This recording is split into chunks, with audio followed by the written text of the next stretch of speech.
in Prince William County right now. Last week, the Board of Supervisors approved Devlin Technology Park, and next week, the even larger Digital Gateway project is expected to come up for a vote. If approved, it would put the county on track to have the largest concentration of data centers in North America. How did Prince William become the data center capital, and what are your concerns? So to answer the second part first on this, I have significant concerns with the Prince William Digital Gateway. I've opposed it the entire way from its conception.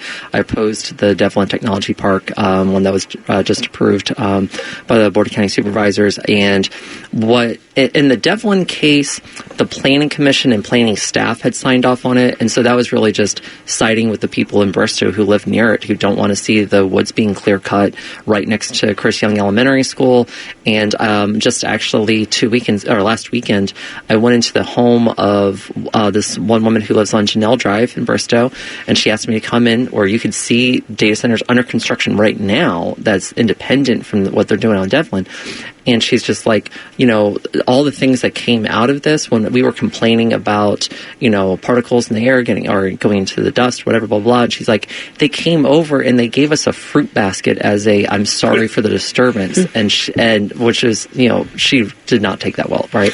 And so to make a larger point with this point, on Devlin, it was a lot of the residents were opposed, but planning had signed off, and so the board went along with that.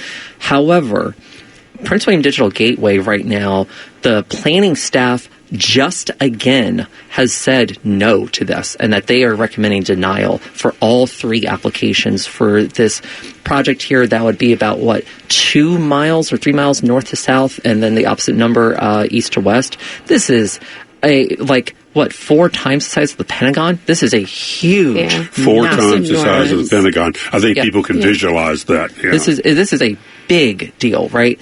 And the Planning Commission voted against it, right? Even though they did it with the understanding of voting to recommend denial, with the understanding that it would still go to the Board of County Supervisors for the final vote. Under any normal circumstance, something that is not ready for prime time like this should be deferred. The politics that comes up is that the incoming board chair, Deshauna Jefferson, who I was proud to vote for, who has opposed this project the whole way, they know that at that point this thing goes down on a 4-4 vote. And so the question becomes, do you have the vote go forward next week before the new board takes over? And just in terms of really honoring the work that staff has put in on this, honoring the work that the Planning Commission did, the residential voices and everyone else who came for this, there's no way that I think anyone can justify this being ready for prime time. And by the way, when I hear the argument that comes back to me of this is a local land use issue, Danica, the state government needs to stay out of it, I fundamentally disagree with that for a number of reasons. The very quick version of that being, number one, Conway Robinson Memorial State Forest is right next door. And as was noted in Inside Nova yesterday, as planning staff had reported, that this is going to have an adverse impact on Conway Robinson Memorial State Forest in terms of the environment. This is an issue that comes into the need for more transmission line infrastructure that would have to be constructed. Dominion has already told me this will require a 500 kV line, and you cannot underground. I'm not sure what kV, but it's a lot more big. Power. Let me. Is this? You want them not to go forward with this last minute vote, but assuming the county board does, can the board that comes in with Ms. Jefferson as the chair, can they make changes as soon as they take over? And also, are you opposed to data centers where they're currently located, or are you opposed to data centers in Prince William at all? Because you're one of the fastest growing counties in the state. Okay, that's a lot to unpack. So yes. we'll start delicately in the minute that you have. Yes. Okay. So number one, I oppose the existence of all data centers in Western Prince William County, period. And the ones that are there currently need to be taxed to match Loudoun, if not exceed it. And if someone wants to pack up and leave because, oh no, their data center tax is too much, then I will personally put a big yellow ribbon around it and ship it to Tazewell County, where they're happy to have it. Number two on this, when we are looking at this conceptually here, let's talk about the energy component of this. I'm going to be putting forward at least 5, if not 6 pieces of legislation this year that's meant to curb data center sprawl in Northern Virginia here, but specifically designed for Western Prince William. You have to look at the idea that more above-ground transmission lines in this corridor where we had that fight in 2006. We had that fight in 2014 that didn't get resolved until 2020 when we passed my bill to ban above-ground transmission lines along the I-66 corridor for the rest of this decade. And the whole point of that was to tell the board to stop putting data centers out in Haymarket. And then the final component of this is these data center projects can consume as much energy as an entire city. This is a huge deal. And when you're dealing with that, that means that you're also going to be putting a big stress on, say, Dominion's infrastructure capacity and the fact that they are still tapping into non-renewable resources for energy in the first place.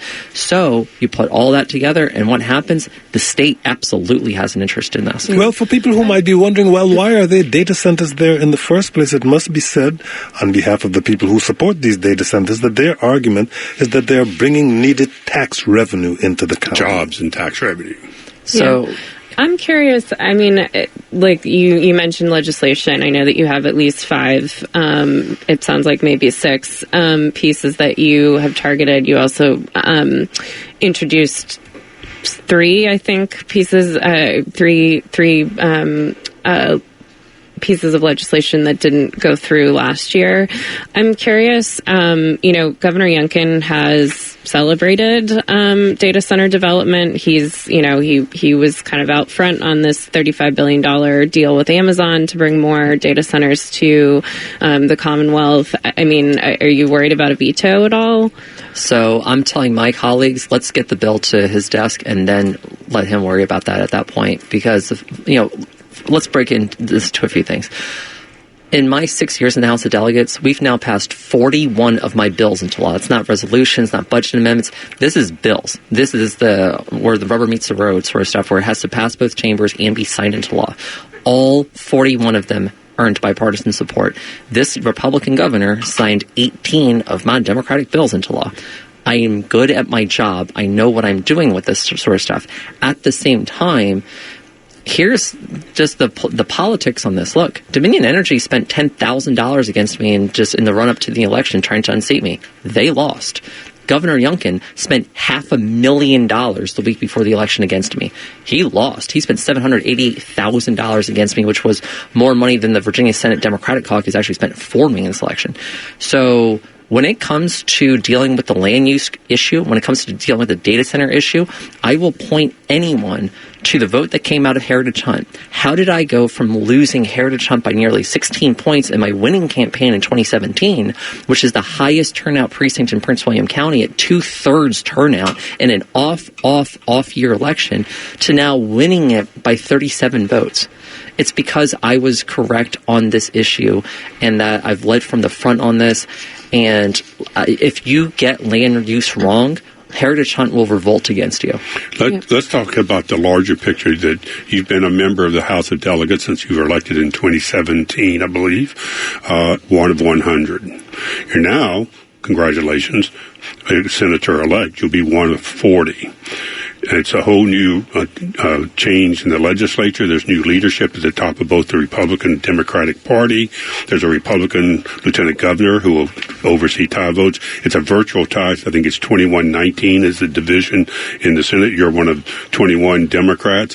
What do you see going into the legislature, not about your own local issues, but how you guys will be working against a Republican governor with a very small minority in the Senate? What's really interesting is the idea that the last time we had Democratic majorities in both chambers, we also had a Democratic governor.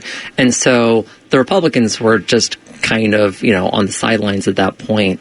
And some of the divisions we ended up having within the party, we didn't have like a common person who, was basically, I don't want to use like opponent, adversarial, whatever, but on the other side on this.